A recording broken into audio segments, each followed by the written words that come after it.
Hi, friend. I want to talk to you today about core values, something that's very, very important in our life. It affects us in every aspect of our life. Now, you might even say, well, I'm not even sure I really believe in core values. Oh, you do. You do. Matter of fact, they're already at work in your life. Something has brought you to the place that you are, whether it be good or whether it be bad. Something has brought you to this place. So you already have values. They're the things that shape you in times of decision. Whenever you're confronted by something, every decision you make is filtered through the values that you have developed. Now, they may not be very good ones, and as a result, your life may be a wreck.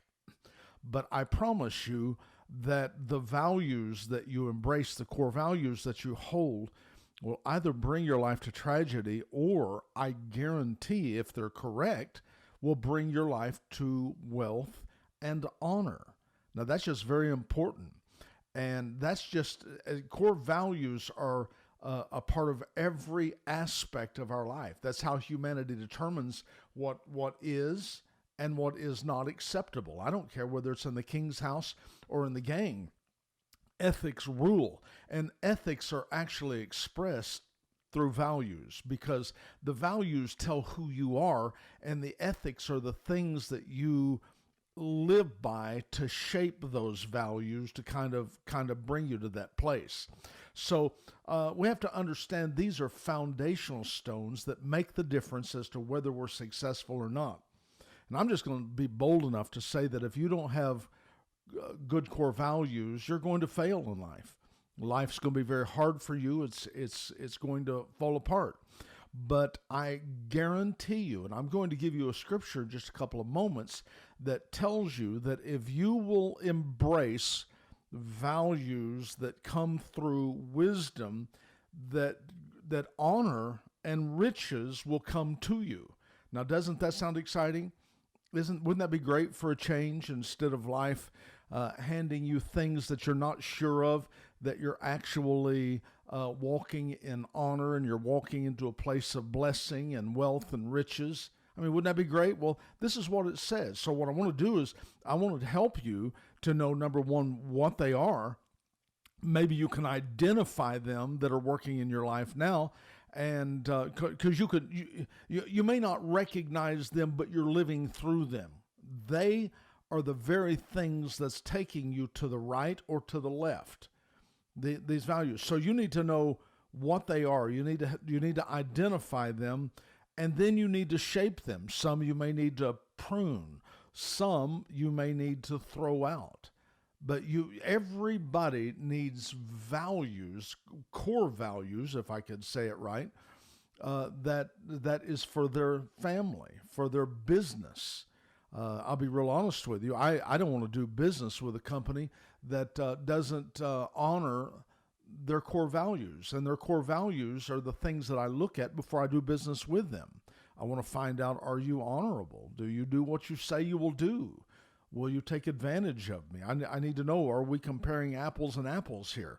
Because I need to know that I'm going to be okay if I do business with you. And the way I know that is by looking at what you value.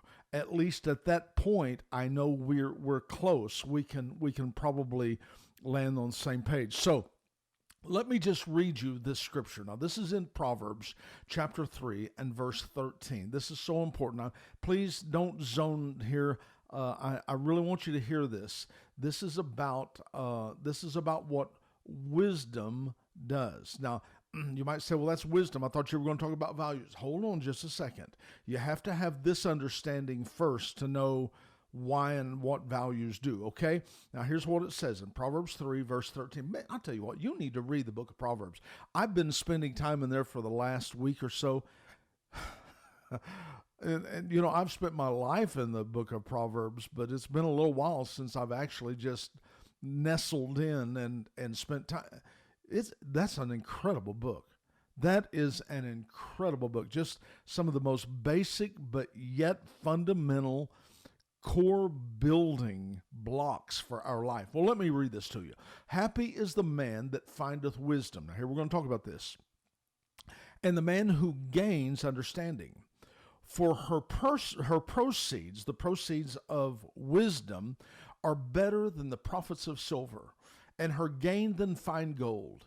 It says she is more precious than rubies, and all the things that can be desired cannot compare with her. Now, listen to this here, verse 16. This is why you need wisdom. Here's what it says.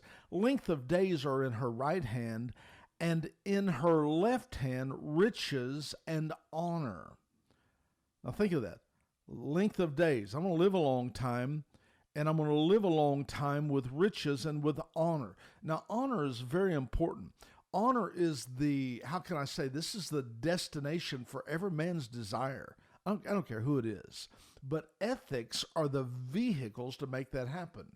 See, this is kind of how it works. Honor is the destination. But how do we get to honor? Well, ethics are the vehicle that carries us to honor. Now, ethics are formed by the values that we hold. I will do this. I won't do that.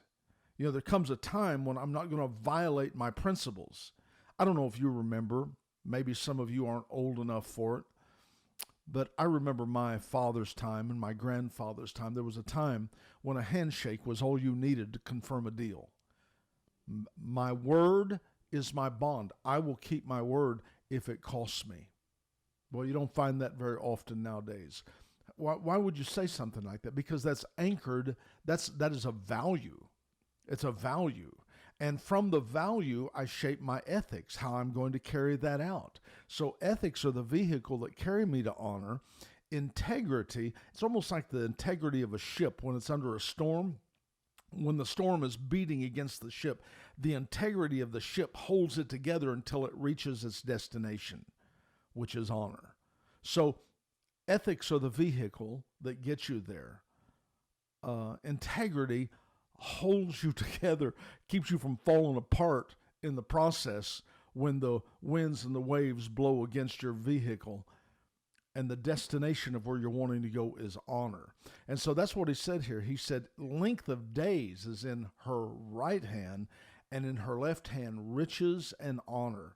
Man, doesn't that tell you the value of this? Now, verse 17, listen to this.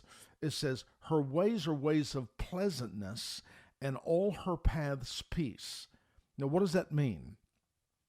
If you are doing things or associated with things that doesn't bring peace, you're probably off track. You know, you can judge what wisdom is and what it does, because we're talking about what's going to bring riches and honor and what's going to bring length of days. It says the ways, the way I determine whether I'm in that or not is by pleasantness. Do I have peace? You know, if I'm going in all day long, man, I'm just telling you something. My life is a wreck. I'm frustrated. I'm having to pop pills just to keep myself calmed down. I got to have pills to get up, pills to lay down. Then you're probably off track. Seriously, you're probably off track. And you need to analyze what you're doing to determine whether you're in the right vehicle and going the right direction. Now, verse 18 said, she is a tree of life. Now, you know what a tree does? A tree produces fruit. It's not something that feeds you once. A good tree, season after season, will produce fruit for you. That's very important. And wisdom is a tree of life to all those that hold her, and said, happy are all that retain her. Now, that is massive. That is huge if you can receive what I just now said there. Now, let me explain to you why wisdom is necessary to be successful at life. Verse 19 and verse 20 is going to tell you, if you violate wisdom, things start going wrong. Why? Because everything was created by wisdom. That's the blueprint. That's the tool that was used to create everything that we know. And when you get off track and violate wisdom, things get hard. Well, this is what it said. The Lord by wisdom founded the earth, and by understanding he established the heavens.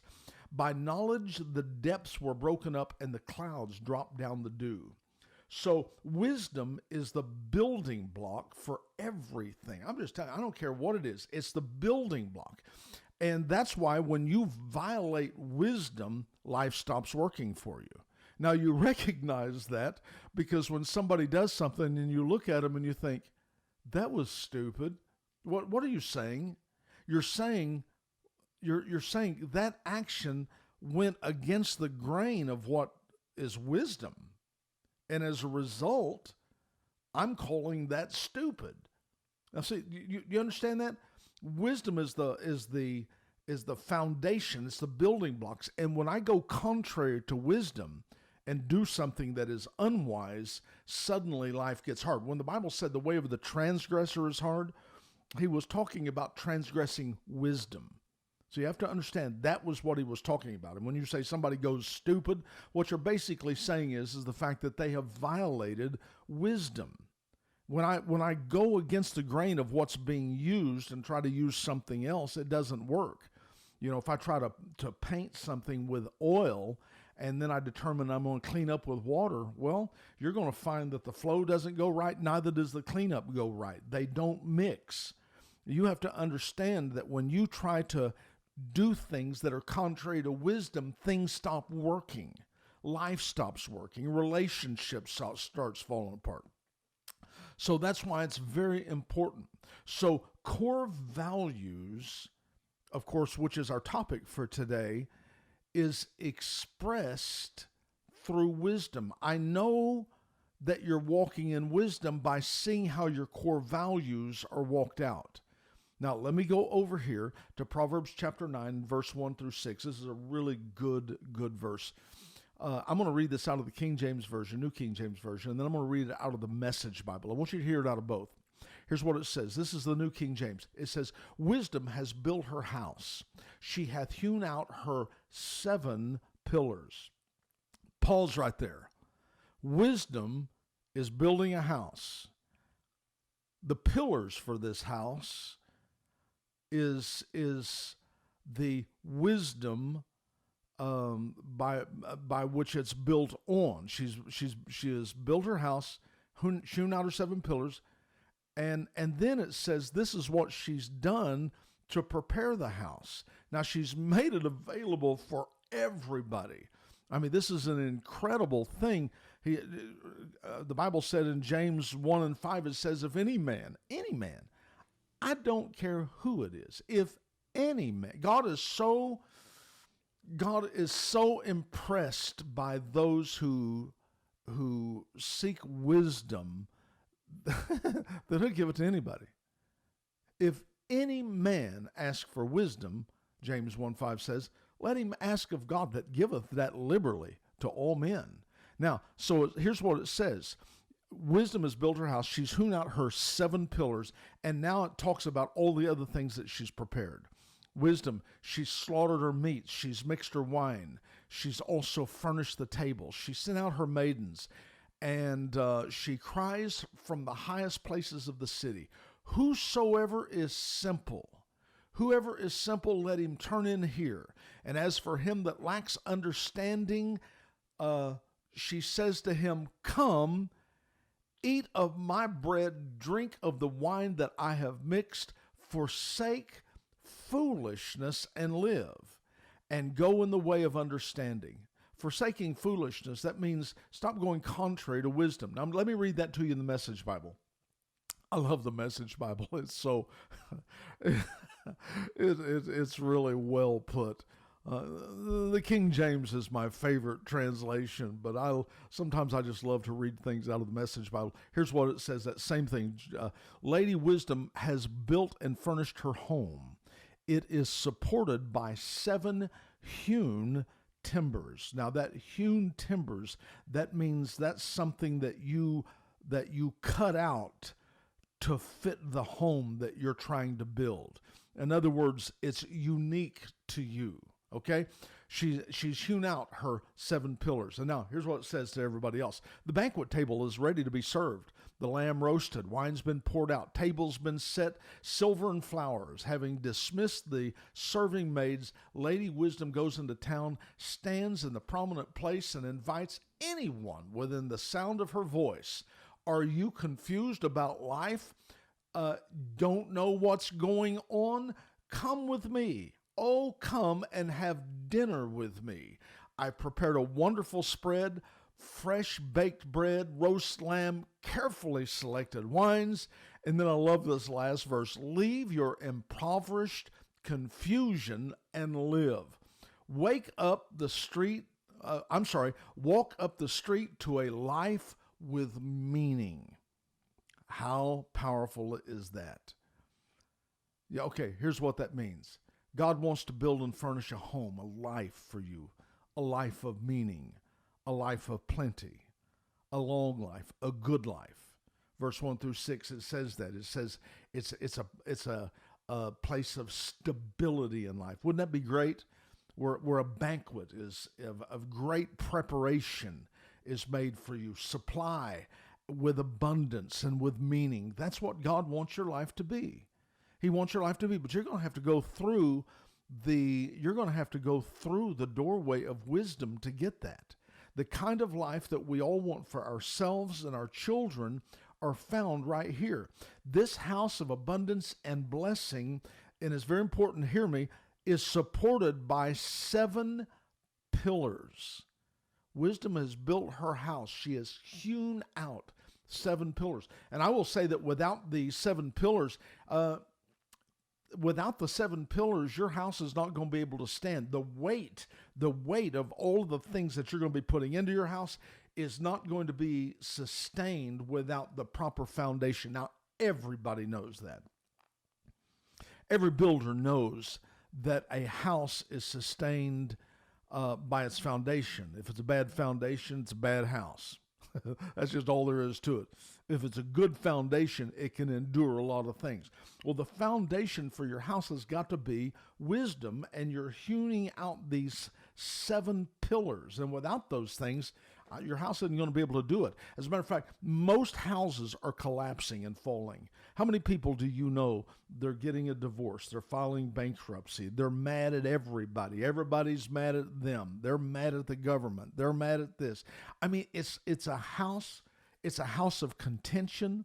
It's a house of rage. It's a house of ruin. I mean, they live in ruin. They live in hostility. They live in rage. They live with a sense of debt and constant pressure. I don't want that. I don't want that in my life.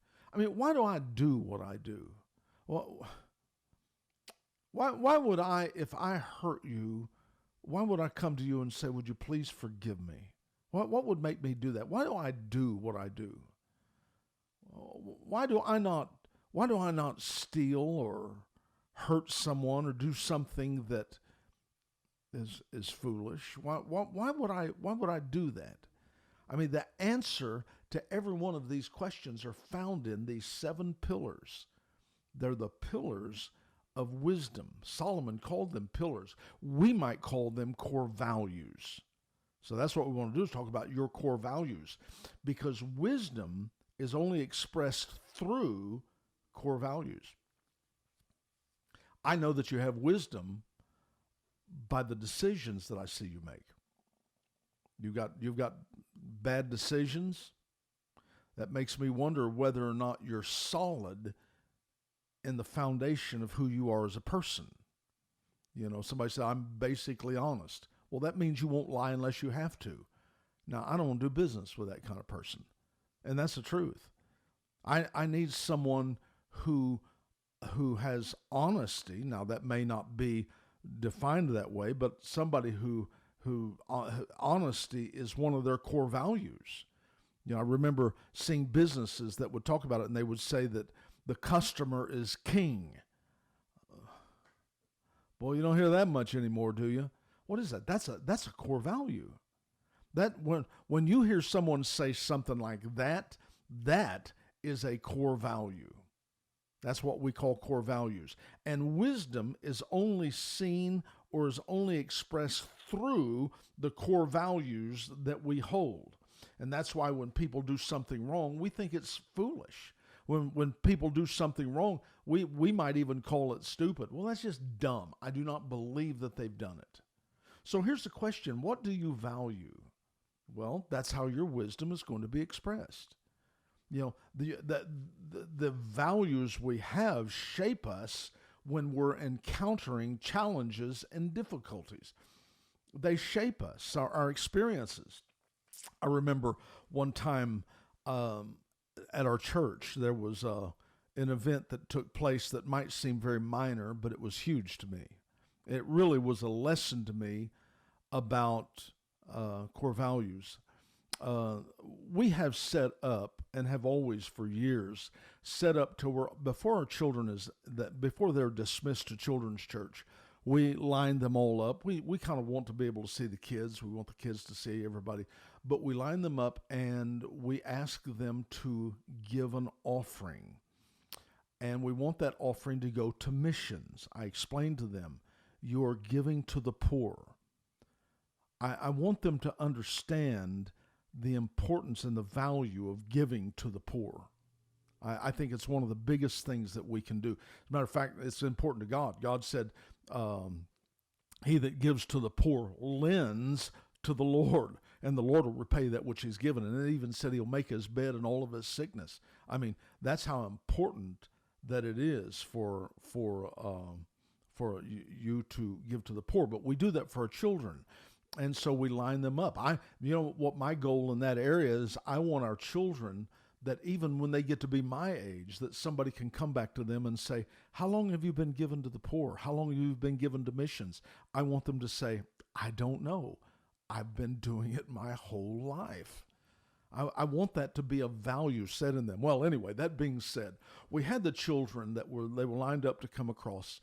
And one of the ladies, she brought her son to me. He must have been about 6, 7 years old, something like that. And he was holding $1 in his hand.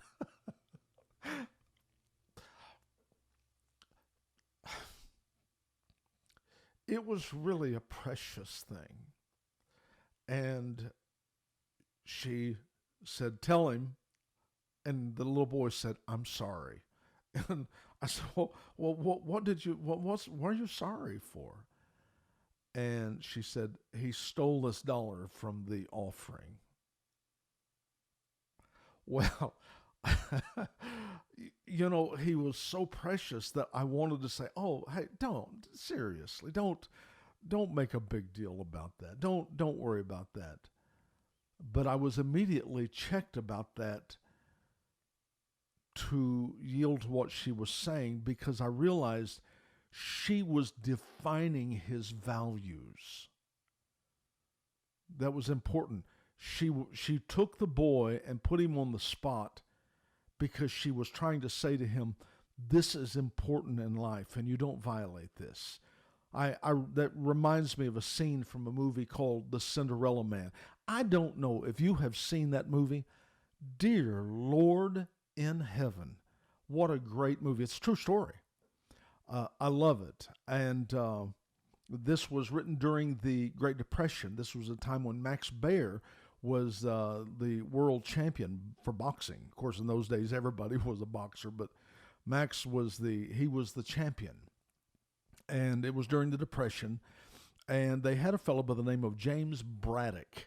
He was he was somebody that had been hurt, used to be a boxer and wasn't, but they were broke. It was during the Depression, and he had an opportunity to come back into the ring and make a few dollars, and so it was just going to be a one-time deal. Apparently, he had ruffled some feathers, and they weren't going to let him back. But they let him come back. They let James Braddock come back, and he won. And then he won another one. And then he won another one, and he began to get a little bit of money. But they were very poor. Of course, everybody was poor at that time. And apparently one of his sons had stolen something. And this was a very important part of this movie. He took that boy, and even though it was hard times. And even the Bible says, don't despise a man if he steals because he's hungry. But he took his son and he said this to him. It was so emphatic.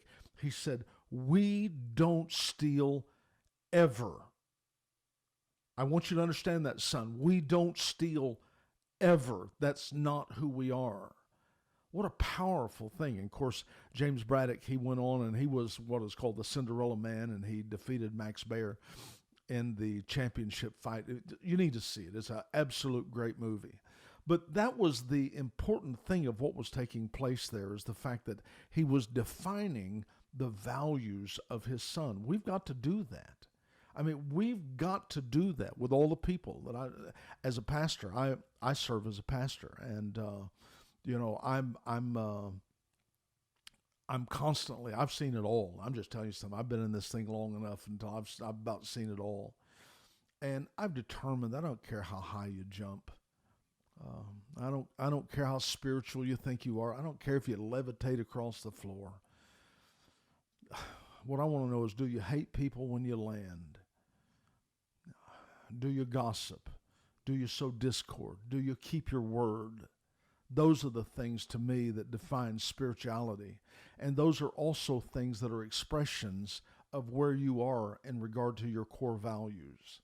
I want to see you live a life of blessing and honor, long life with blessing and honor. That's what I want to see you have. But see, that's not going to be achieved because you're just a theologian. You're going to have to hewn out 7 pillars. And what pillars do? Pillars sustain you. They do. The weight of everything that I am and everything that I have believed and acquired over all of these years are sustained by those pillars, my core values. They hold me up when everything is blowing against me. You know, Jesus spoke of 2 houses. He said one was built on rock and the other one was built on the sand. And he said the winds and the waves blew on both houses. Literally, both houses. It blew on both houses. And one stood, the other one didn't. And it was because of the foundation upon which they were built. See, the winds and the waves blow on everybody. There's not one of you listening to me that won't have a time that somebody doesn't disappoint you and somebody doesn't hurt you or somebody doesn't do something that's unethical to you. And what's going to sustain you is the pillars upon which you have built your life, the core values upon which you built your life. Now, if they're not clear enough, and this is why you need to define them, if they're not clear enough, if you don't know why you do what you do, then you won't be faithful to it. It's so important. I want to say that one more time. If you don't know why you do what you do, then you won't be faithful to it because, quite frankly, I can feel to do something right now. And, the pressure gets on me. And I'm thinking, I felt this way yesterday, but today I'm thinking, well, maybe, I have to be able to go back. It's kind of like I said, the handshake is what I need. My word is my bond. I need to be able to go back to that and say, even if it costs me, I'm keeping my word. That's not easy to do. That takes a decision. I have to carve out the values that make me stick to it when I don't want to stick to it, when the pressure's on me. You understand that? And so all the values that are there for you, all of the things that God has for you, are only going to be sustained through wisdom. Wisdom is the principal thing. Get wisdom, and with all you're getting, get understanding. Because they're a life, they're a light to those that find them, and they're health to their flesh. And it's so important that you establish what those are. Maybe one of your core values is family. Listen to me. Then that means to me, I'm not going to do anything in my life or allow anything in that is going to break the bond of those family ties that I feel. In other words, what my decisions go through the filter of the value of family. You understand? The value of church and worship. That's huge to me. Well, I've got things to do. Well, quite frankly, worship and the house of God, that's one of my values. And so all of my outings and the things that I do, I have to filter it through the value of church and worship. I can't go there because I'm going to church. I see so many people, they're looking for any excuse to stay out of church. Listen, it's not just a membership that you have. This should be something that directs your life because it's of value to you. And if it's not a value to you, if church is not a value to you, don't be surprised in the next generation when Jesus is not a value to your children. You have to make the decision as to what is valuable to you and stick to it. Carve it out. Carve it out. This is, and to carve it, it's personally mine. You understand? And I'm not going to let that go.